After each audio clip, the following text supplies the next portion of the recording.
嫁给太子的前一晚，父亲从外面带回了外室所生的女儿。你妹妹国色天香，比你好看太多，有她陪你嫁入太子府，必定能帮你顾宠。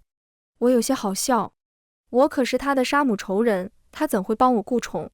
果然，大婚当天，她穿着一身俏丽的素白衣衫站立在我身旁，夺走了所有人的目光，除了我的夫君太子殿下。大家好，欢迎收看皮皮听书。父亲疼得眼珠子似的外室是母亲的庶妹李秋莲，她每日来府中与母亲演着姐妹情深，实则暗地里和父亲苟且。母亲第二胎8个月时，太医诊断这胎必定是男丁。李秋莲故意在母亲生产时哭着与母亲坦白，自己不仅成了父亲的外室，还早在8年前就为父亲生下了女儿。8年前是母亲嫁给父亲的第2年，夫妻恩爱的戏码成了欺骗，姐妹情深的情谊成了笑话。母亲一气之下撒手人寰，只留下我与嗷嗷待哺的幼弟。这一年我8岁，一夜长大。我跟在嬷嬷后面学着为母亲料理后事，寸步不离守在幼弟身边照料安抚。父亲在别院里与李秋莲母女其乐融融地过中秋。母亲头七那日，我拖着虚弱的病体，孤身一人踏入了父亲为李秋莲安置的别院。他如同往日一样慈爱地同我说：“玉姐儿，过几日你父亲就要迎我回去做主母了，你以后就该喊我母亲了。”伪装出来的慈爱遮不住他眼里的得意。他摸了摸我的脸，喊来他的女儿魏珠和他的儿子魏安：“快过来，见见你们的大姐姐。”魏珠和魏安神色各异地喊我姐姐。李秋莲打趣我说：“玉姐儿第一次见弟弟妹妹，肯定是没有带见面礼的，到了府上可一定要记得补上。虽说你已经没有了母亲教，但也要懂事。”我笑了笑，抹挲着袖口里冰凉的刀刃，朝李秋莲说：“姨娘，你过来些，我有一支白玉簪要送你。”她并无防备地弯下腰，眼角眉梢都是志得意满的笑意。下一秒，她就笑不出来了。她眼神僵硬地捂着脖子上喷涌鲜血的伤口，难以置信地朝我张了张嘴，却说不出来任何的话。她倒在地上抽搐，溅起灰尘，眼睛充血，死死地瞪着我。魏珠和魏安尖声喊叫，我平静地擦掉刀刃上的血迹，微笑：“好生笑纳阿姐给你们的见面礼。”魏珠哭得撕心裂肺，却碍于我手里的刀，不敢和我拼命。爹爹，爹爹不会放过你的，爹爹会让你给我母亲偿命的。不会的，我杀庶母的事情若是传了出去，他的官路也到头了。哪怕为了他自己，他也会想尽办法为我收拾烂摊子。魏珠不了解他的父亲是个多么看重实际利益的男人，我却清楚。父亲按下了别院里的事情，草草料理了李秋莲的后事。他提刀向我：“你小小年纪如此狠毒，你去死！”幼弟啼哭不止，嬷嬷按照我的话请来祖母，我这才免于一死，但却活罪难逃。他在我吃的饭菜里下了药，不出1月，我必疯傻。他恨我杀了他的挚爱，我亦恨他伤了我的至亲。那是我阿娘，10月怀胎拼死将我生下的阿娘，8年如一日爱我疼我怜我的阿娘。我恨我爹，他亦恨我，我们父女2人已成仇敌。寒冬腊月，我跳入结冰的湖中，九死一生，才为自己搏出一线生机。舅母有了由头，带人上门接走我和年弱的幼弟。我在离开前同父亲说：“你若是敢将魏珠、魏安接回家中抚养，我便去衙门击鼓鸣冤，告诉世人你与夫人庶妹鬼混，气死妻儿，再将我杀姨母一事和盘托出。我死事小，你魏家满门都将因我名声败坏，男子仕途，女子婚嫁，都将作罢。阿爹，只要我活1日，你便休想让他们进魏家门。”父亲急怒攻心，一巴掌扇在我的脸上，狠狠掐着我的脖子。我怎么生出你这种忤逆不孝的东西？你怎敢？我笑着看他，并不挣扎。慢慢的，他额头上漫出冷汗，自己松开了手。他低声喃喃，眼里深处是畏惧。疯子，你这个疯子！我微笑道：“我不是疯子，你却是懦夫。阿爹，我敢明着为阿娘豁命，你却不敢光明正大为你心尖上的女人报仇。你不如我。”有舅母在场，阿娘生前所带来的陪嫁都被清点干净，随我带走。祖母心有不虞，却说不出什么来。她不愿让弟弟走。当夜，阿弟满身红疹，高烧不止。舅母狠狠闹了一通，气晕祖母。阿爹扶额摆手：“你带走，你统统带走！我又不止这一个儿子。滚！你们都给我滚！”舅母将阿娘在娘家时住的院子辟给了我，我带着阿弟和嬷嬷居住在此。作为对舅母的回报，我替表姐入宫做了宁昭公主的伴读。宁昭公主生性跋扈，不好相处，接二连三入宫的伴读都哭着回来，被折磨得不像话。这回轮到外祖家，舅母不忍自家女儿受苦，我不愿留在魏家。我们一拍即合。入宫第一日，我就被罚跪，理由是我的发髻不好看。我笑着谢恩。第二日，我被吊在树上，我亦是笑着谢恩，直到我晕过去，被太子所救。我醒来时，太子正在斥责宁昭。我忍着虚弱疼痛，跪地叩头，是我打碎杯盏冒犯殿下，殿下这才罚我。太子训诫的声音一顿，宁昭咬唇看我。太子深呼吸一下，敲着宁昭的头：“她不是你宫里的奴婢，她是你的伴读，是大臣之女。她母亲是平远侯之女，父亲是左詹事，你怎可无礼？”宁昭哼了声：“不过四品官家的女儿，有什么的？我打杀了她又如何？”宁昭。太子似是不忍，压低了声音：“她母亲刚过世，你待她好些，她同你一样没了阿娘，你该知她心中凄苦。”宁昭这才住了嘴，看向我的眼神和善了些。太子扶起我，朝我笑了笑：“好了，快休息吧，你身子弱，姑让太医给你开了方子。阿昭只是刁蛮了些，本性不坏，你别怨他。公主殿下待我很好，自这日以后，或许宁昭是看我和他一样没了娘，待我好了许多，不再随意的处罚我。我每日跟在他身后去学堂。陛下宠爱宁昭，给他殊荣，让他和诸位皇子一起念书。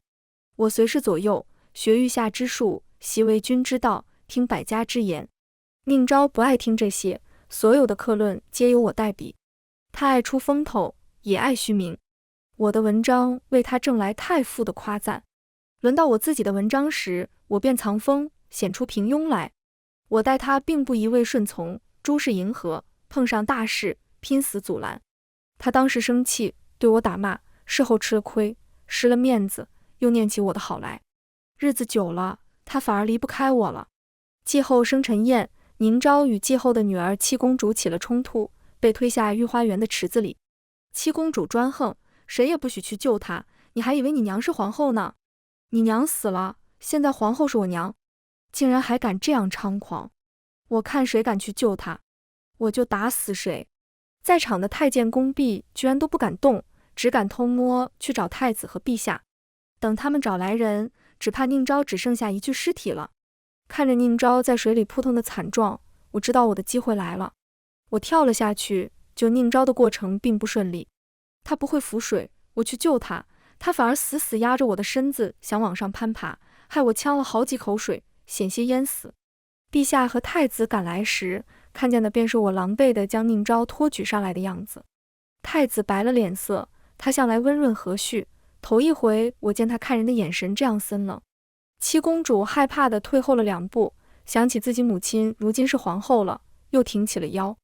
太子接过宁昭，朝我伸手，我却倒在了水里，故意撞在尖锐的石块上，摔折了手臂。他毫不犹豫跳下水，将我救了起来。陛下审问宫人，小太监颤颤巍巍说出那句：“不是奴才们不救，是七公主不许救，奴才们不敢违抗。”太子含着脸径直走到七公主面前，狠狠的一巴掌落了下去，冷冷道：“父皇，母后已经去世了，若不是魏姑娘不惧她的威胁，跳下去救了宁昭，现在宁昭应当是在陪母后了。”陛下眼神愧疚，罚了七公主1年的禁闭。太医为我接完蛊后，太子平退周围照顾我的宫女，亲自端了药来喂我。他温柔地吹了吹药：“魏姑娘，今日的事情多谢你，你救了阿昭，父皇会赏赐你们魏家。”我道：“若真要赏赐，可否赏赐我幼弟？”在他正然的目光下，我苦涩道：“不瞒殿下，家父在外另有外世子，母亲死后，我和幼弟蒙舅母照顾，住在平远侯府。幼弟年幼，虽有舅母照料，可我心里日夜惦念。话落，我的泪水如珠洒落。我与阿弟是这世上唯一的亲人了，我不放心他。若我真的能请赏，还望陛下能给我阿弟一些赏赐，也好让舅舅舅母看重他一些。太子眼神复杂，他放下了药，将帕子递给我，眼眶一时红了红。他如今也不过是14岁，先皇后去世那年，他也才8岁。他带着什么都不懂的宁昭，在这深宫里讨生活，一边应对着陛下宠妃的陷害搓磨，一边照顾宁昭，还要兼顾太子的重担，不敢丝毫懈怠自己的功课，唯恐自己稍稍不慎，便丢了太子之位，被取而代之。魏姑娘，魏令仪，姑能这样喊你的名字吗？我眼尾轻颤，红着眼眶，茫然地看着他。他端起药，递给我，笑着说：令仪，别哭了，以后你替我照顾阿昭，我替你在宫外照顾你阿弟，如何？我双眸亮了起来，惊喜道：真的吗？他笑得温和自然。我一时笑了起来。真好，他已经记住了我的名字，魏令仪。太子每日都来看我，宁昭好了后来看我时，带着鸡汤，别扭极了。你看你这么瘦，不知道的还以为我亏待你了呢。他一面说，一面端出了汤。我看着他手指和手背烫出来的痕迹，眨了眨眼睛。他是最怕疼的。他没好气地问我：我对你这么坏，你为什么还救我？你不怕死啊？我勉强咽下一口汤。殿下待我很好。他别过脸，眼神倔强孤傲虚伪。可1连半月，他没有一日落过给我送汤，汤的味道也从一开始的寡淡变得美味起来。他待我从往日的不屑轻蔑，到慢慢的正视我，愿意同我交心。我手臂好了以后，跟着宁昭继续上课。他不再带着其他的婢女作陪，也不再让我一个人拿所有的东西，反而还会替我拿东西。太子日日与我联系，同我询问宁昭的日常。每次说完宁昭，他也会问问我的近况如何，关心我1句2句。他偶尔给我带来阿弟的消息，顺带会从宫外给我带来一些礼物。宁昭那一篇又一篇被太傅所夸赞的策论文章，旁人不知，他却明白是出自我之手。他时常与我讨论经史子集，而我每夜点灯苦学，不敢有一丝懈怠，唯恐好不容易得来的机会前程因我的懈怠消失。阿娘已死，阿爹成了旁人的阿爹，小弟年幼，我是他在这世上唯一的亲人，我必须撑起来。春去秋来，6年时光，我及笄了。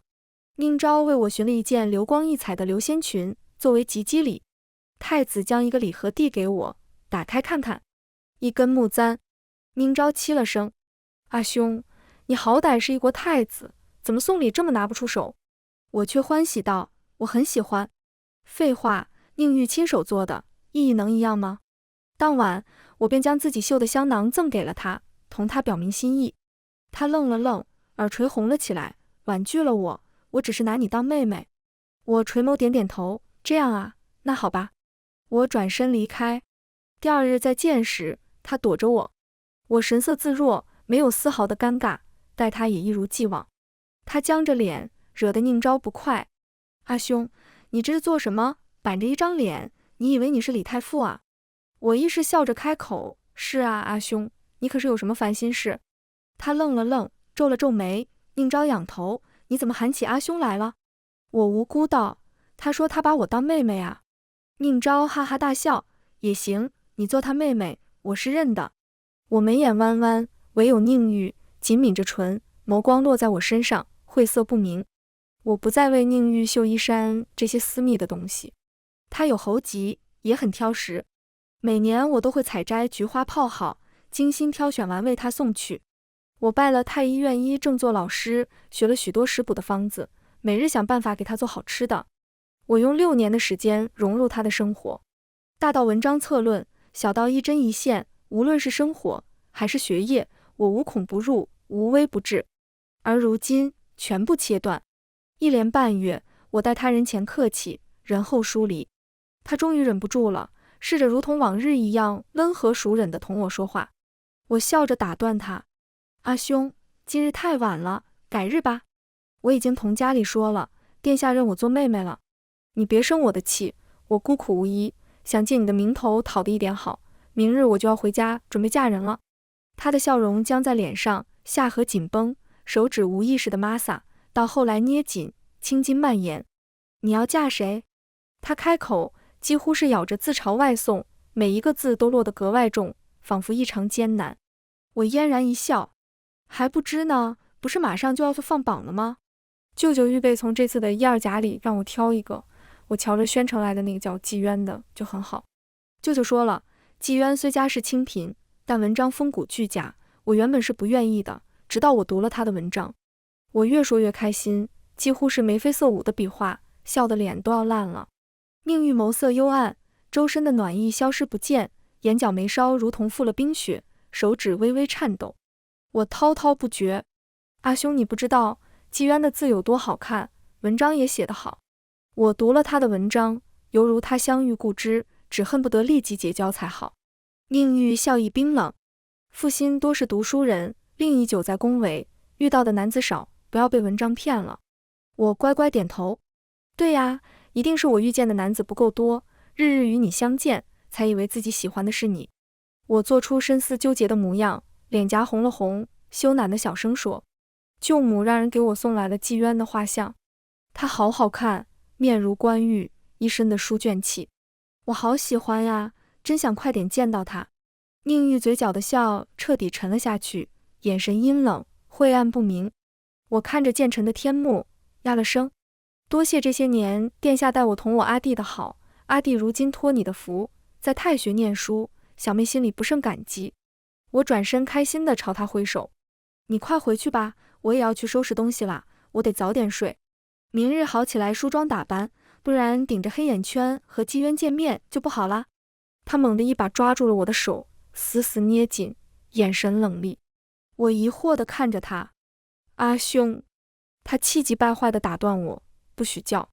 我乖乖的，有些怯懦，小声地喊他殿下。他抿唇看着我的眼睛，漆黑的睫毛颤了颤，那边传来太监宫女向参见皇后的声音。他这才如梦初醒，松开了我的手。我回头和宁昭冰冷的目光撞在了一起。他总算是来了，没有枉费我送出去的首饰。回宫后，宁昭坐在主位，让我跪下。我跪下后，他手里的盏子擦着我的额角砸了下来。我松了发髻，他眼里不忍，眼眶发红，质问我，你接近我就是为了做太子妃是不是？我垂眸，我明日会离开，家里为我另外寻了人家。我擦了擦额角的鲜血。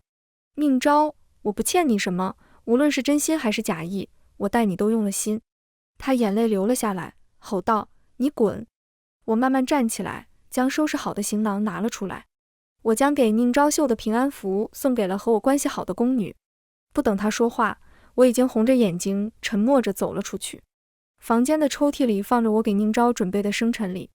先皇后曾给她绣过一件披风，先皇后去世后，这件披风被七公主故意损毁。无数次夜里，我见她抱着这件披风哽咽喊娘。宫内绣娘上百，无一人敢修补，并非技艺不好，而是因为知晓她的脾气，不敢领这个活，只能推说自己学艺不精，生怕自己做的不满意，被打得皮开肉绽，赶出宫去。如今这件披风已经被我修补好了一半，预备作为他的生辰礼。宁昭看似心狠，实则色厉内荏，他会对我心软。我多年筹谋，扮演着他所需要的角色，无条件地满足他的情感。未经风霜的小公主，如何能逃开猎人精心为她准备的温柔陷阱？我额角沾血，眼角含泪，发髻散乱，抱着行囊，一身狼狈走在工人最多的这条路上。路上议论不断，宁玉赶来时，我已经出了宫门。他策马而来，着急地喊我的名字。我回头朝他惨然一笑，上了简陋的马车。所有人都知道我得罪了陛下最宠爱的宁昭公主，被赶出宫。饭间，舅舅舅母歉就道，这些年你受苦了，如今你不用担心，以后我和你舅舅会好好待你和你阿弟。舅舅放下筷子，纪渊品行高洁，这门婚事不会差。你母亲的嫁妆都作为你的陪嫁，到时候我和你舅母也都会为你准备一份。你阿弟日后娶妻，也有我们为他置办，你无需忧虑。我放下筷子，笑眯眯道：舅舅可愿在我身上下注？赌一场门庭改换，扶摇直上入青云。我穿着粗糙的布料，背着行囊，从平远侯府出来，穿过繁华的街道，叩响詹事府大门。管家看见我，揉了揉眼睛，似是不敢相信。发觉的确是我后，连滚带爬地跑了起来，嚷道：老夫人，老爷，大小姐回来了。我爹春风得意的脸垮了下来，脸颊上的肉抖了抖。他回来干什么？我眸光含笑，扫视着他身旁的魏珠，自然是来为父亲大人尽孝了。我在宫中的这几年里，他为魏珠和魏安寻了一个好的出身。他将魏安和魏珠记在二房名下，他原本想记作嫡子嫡女。我在宫里命人带回去了一把匕首送他。在听说时，魏珠魏安已经成了庶出。虽是庶出，但也不影响我爹在这两人身上下功夫。他严请名师，教导魏安，又为魏珠请了女夫子，教她琴棋书画，贵女做派。短短几年时间，魏珠已经颇有才名。父亲将魏珠和魏安送到二房后，去外头请了几个武师傅回来，守着二房，生怕我伤了他的心肝宝。我的房门外站着几个孔武有力的老嬷嬷，他们不许我外出。父亲外出打探了一番后，回来时已经变了脸色。他踹开我的房门，抓着我丢进了柴房里。你既然回来了，就别想再出魏家门。如今你得罪公主，侯府也将你赶出家门，还有谁能来护着你？魏令仪，你欠秋莲的债，我们慢慢来。我被严格看守，他没巧摸把我弄死，因为杨御史家来了人，私下和他询问我的婚事。杨大人是巡盐御史，钱多，他正愁没钱给魏珠做嫁妆，给魏安谋前程呢。看守我的婆子里有舅母买通的人，每天半夜会给我送些干净的饭菜。宁昭的生辰宴，破天荒的给詹事府下了帖子。我爹拿不准，目光阴沉的在我身上扫了扫。公主这是什么意思？我倒在柴堆里，不知道。他抓着我，咬牙切齿，别给我耍花样。他眼珠子转了转，想让我带着魏珠去宁昭面前露脸，又害怕我伤了他的宝贝女儿。最终只让我自己去了。我被安排在最末席，席间各种嘲弄的目光和话语朝我涌来，我垂眸不语，欣然笑纳。坐在最上方的尊贵女郎却一点一点捏紧了杯盏。宴席结束后，我起身离开，宁昭的婢女拦住了我。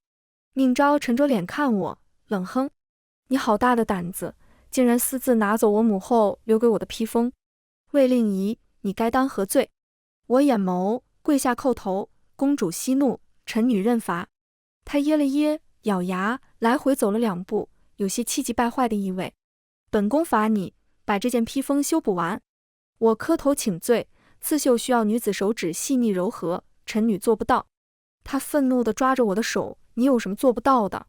她骤然停止了话语，目光正了正，看着我满手的伤痕和翻开的伤口，一时之间哑口无言。谁做的？没有谁，殿下的披风，臣女无法修补，殿下另请高明，宫门快要锁了，臣女先离开了。我从他手里抽回自己的手，垂眸跛足离开。魏令仪，他追了上来，声音发抖，你的腿怎么了？无碍。我几乎是落荒而逃，他在身后穷追不舍。宁玉带着礼物准备去见宁昭，却在路过我家的马车时，听见婆子和车夫在路边讥笑。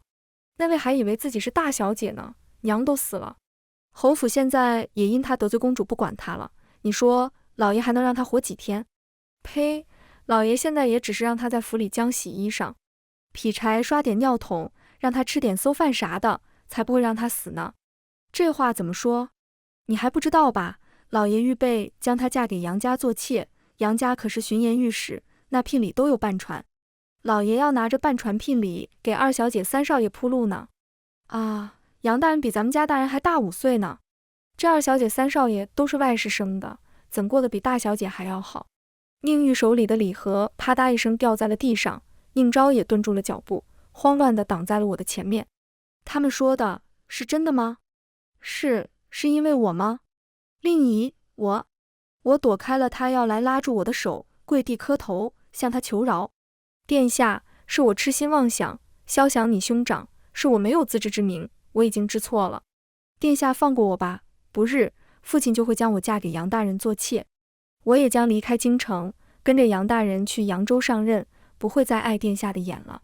宁昭呐喊：你怎能嫁给杨俊同？他家中妾室每年无故死的那么多，你怎能？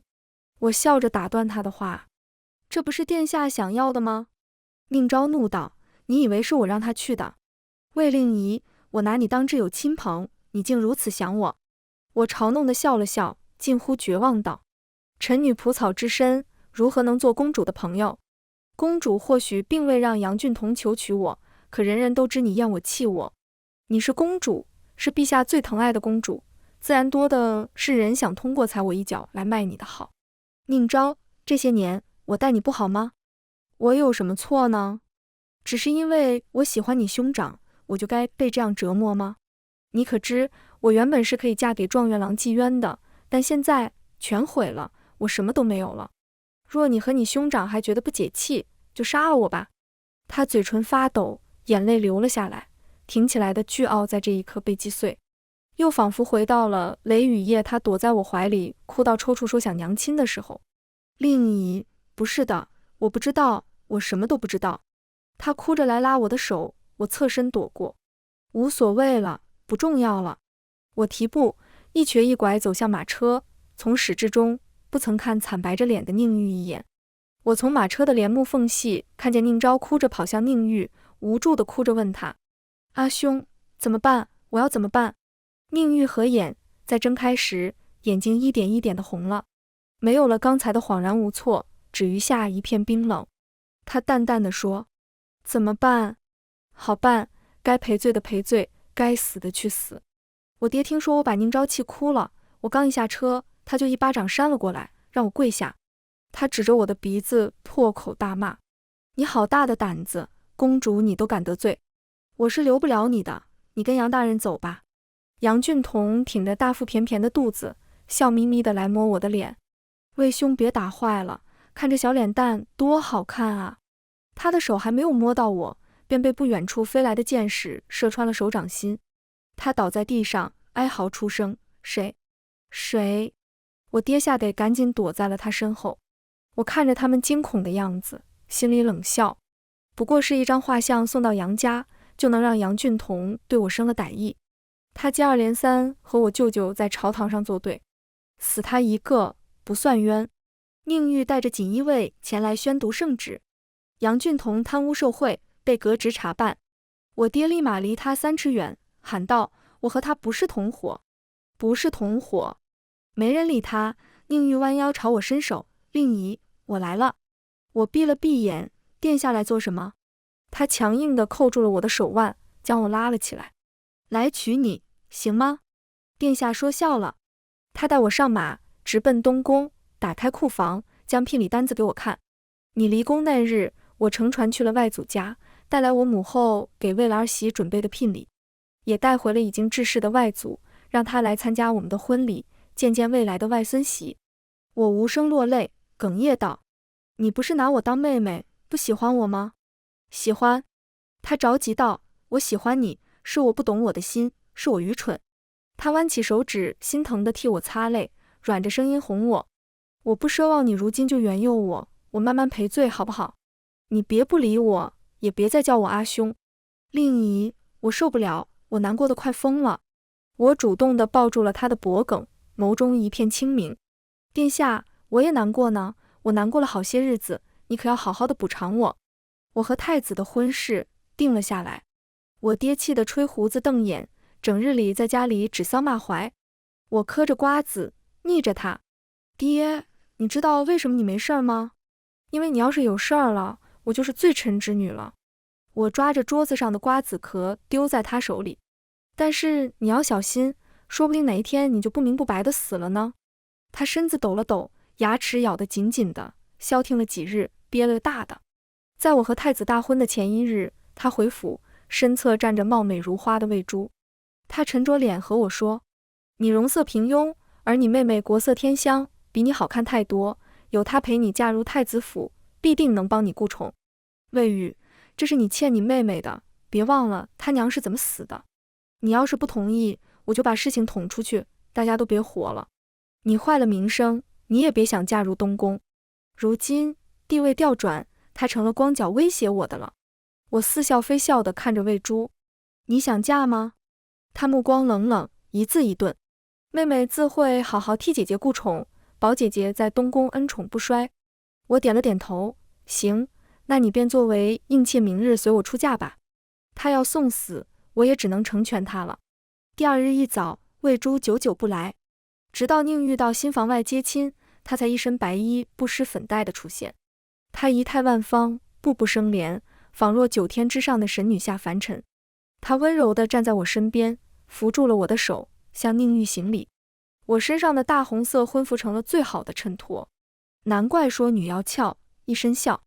大家的目光都落在她风华绝代的脸上，除了宁玉，她脸色要多难看就有多难看，看着魏珠的眼神犹如看一个死人。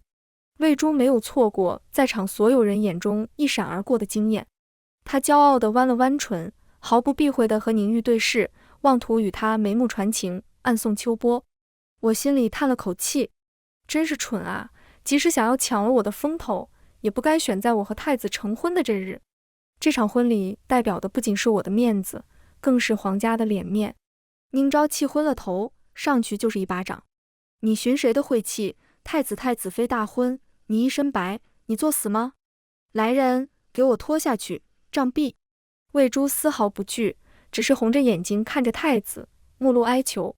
太子皱了皱眉，魏珠眼里露出惊喜，谁知下一秒，他道：杖毙多晦气，赐字一吧。魏珠这才慌了。宁昭骂道：都是死人吗？还不拖下去？我的喜事，魏珠的白事，我爹吐了血，要把当年的事捅出去，和我同归于尽。可他又放不下魏安，他总有许多的顾忌，所以注定他将折在我的手里。我没有动手，只是在和宁昭见面时落下几滴泪，哭着说一些幼时的虐待悲惨。阿爹于某一日的早晨中风，双腿不能下地，口不能言。我去见他时，他呜呜昂昂地说着许多话，却语不成调。他疼爱了许多年的外世子魏安，此刻心虚恭敬地站在我身后，不敢看他。我笑了笑，为何不敢看你父亲？若不是你一碗药接着一碗药喂下去，他又怎会变成这样？这都是拜你所赐啊！阿爹难以自控地瞪大眼睛，绝望地浑身发抖。我蹲下身子，目光落在他脸上，死死地看着他，记住他此刻的悲哀崩溃。面容重叠，那场千金拔布床上，阿娘瘦弱的身子躺在上面，屋里都是血腥气，她的肚子挺得高高的，上面盖着大红色的薄巾。她的眼泪混着热汗无休止地灌在鬓发里，被脑后的垫着的软枕舔舐干净。她哀哀地喊着疼，直到看见我，她一声声喊着令姨，令姨，令姨，娘的小令姨。她抓着我的手，喃喃自语：我要活下去，我不能死，我的令姨这么小，我死了，你怎么办？她红润的脸色不消一刻钟变成死寂的白，她抖着干裂的唇，听着耳边幼儿撕心裂肺的啼哭声，死死抓着我的手，指甲抓破了我的肉，她恍若未觉。她惊慌无措，她不甘心，她苦撑着，泪水砸在我的手臂上。她僵直着身子，摸着我的脸，悲哀地问：儿啊，没了娘，你要怎么活下去？弟弟又要怎么办才好？我木然绝望地抓着她的手，妄图用我滚烫的脸颊温热她冰凉的手。阿娘，我会好好活下去，我也会照顾好阿弟。阿娘，你活着，以后女儿孝顺你，我不淘气，我好好练琴，我再也不说手指疼了。阿娘，我的手指不疼了，可是我的心好疼，我好难过，我好害怕。上天不会因为我的害怕就怜悯我留下母亲，我爹也不会因为愤怒就能张口说话行动自如。爹，你欠阿娘的债，天不收，我来收，我为阿娘求公道。我朝他笑，眼泪顺着我的眼眶大颗流下。他亦是眼泪混着笑容，朝我狰狞的讥讽：你色衰爱弛，我等着你被太子厌弃。我轻蔑一笑，并不言语。情爱于我不过登云梯，或许有一日我会死于自己的阴谋诡计里，可绝不会败在宁玉的爱里。我与宁玉成婚的这3月里，我顶着太子妃的名头，不仅每日在外施粥，还和官员一起为周边受灾的灾民兴建房屋，亲自下田栽种粮食，安顿流亡的女子到绣房或者后厨学一样自力更生的本事。我腹中孩儿3月时，八皇子的马当街发狂，而我就下踩踏的老人，当街流产。老人是已经告老还乡的太傅，陛下的老师。八皇子被责罚，赶往封地。宁玉因我不仅被陛下嘉奖愧疚，还得了老太傅的战队。我养病期间，老太傅的门生都带着礼品到东宫看望我。宁玉聪慧，愈发做出儒雅君子的储君模样，一时之间得了许多民心与官员的橄榄枝。八皇子是继后的嫡子，也是宁玉最担心的竞争者。宁玉宁昭在八皇子手里吃了许多的闷亏，这一回局面逆转。宁玉亲自为我换药，他心疼地看着我深可见骨的伤口，红了眼眶。令仪，你受苦了，怎能如此？我睡在他的怀里，温柔地亲了亲他。殿下是我的夫君，我自然要为殿下筹谋，即使拼下我这条命，也在所不惜。他抿唇，神色郁郁，握紧我的手。别胡说，你是我唯一的妻，你与我共苦，也该和我同甘。他眸光闪烁，逐渐坚定。令仪，我会让你成为这世上最尊贵的女子。在太学念书的阿弟风尘仆仆来到东宫，一身泥泞的鱼腥气，手里用草绳系着几条肥胖的鲈鱼和鲤鱼。他白着脸看我，嘶哑着声音给我的嬷嬷：奶娘，你去炖了，给阿姐补身子。我看见他如今长成的少年模样，欣慰地落泪。宁玉离开，屋里只剩下我和阿弟。他沉默地看着我，好半晌，他才抖着声音说：阿姐，我会好好念书，我会高中，我会封侯拜相，我会成为你的后盾，为你撑腰。我会的。你能不能好好照顾自己，好好爱自己，不要再伤害自己了？如果我的前程是让你拿自己的身体生命去做赌，我现在就死，我去找阿娘，你只当我是死了。多年伪装的面具，玩弄人心的权术，在面对他时毁于一旦。我在宫里时，与他1年只能见1次面，每一次见面，他都是沉默着看我，眼睛一眨不眨，到后面小声地说：阿姐瘦了，阿姐要好好吃饭。他写给我的信装满了箱子，每一封信的结尾都是阿姐要好好吃饭。我流着眼泪抚摸他的脸，别哭了，阿姐知道了。他倔强地看着我，你若是骗我，我便不念书了。阿姐，你信我，即使你不是太子妃，我们什么也没有，哪怕贫穷呢？可你有我，可我有你，我依然会上进，我会念书，我会养你。他红了眼睛，仓皇地用手背擦泪。这样拿你的命搏的前程我不要，我要阿姐身体健康，我要阿姐长命百岁。阿姐，我只有你了。我摸了摸他头，朝他开心地笑了笑。不会了，以后再也不会了。这话自然是骗他的。我选了一条权力至上、利欲熏心的道路。我回不了头了，我也不想回头。我活到了89岁，我这一生波澜壮阔。阿弟果然如他所说，他拼命考学，从状元郎到封侯拜相，到一人之上。这条路很难走。他青涩的眉眼褪去，愈发狠厉。他说：阿姐，我撑着你。高处，权力的最高处，从太子妃到皇后，再到太后，不变的只有宁玉。他待我10年如一日，我待他满心算计。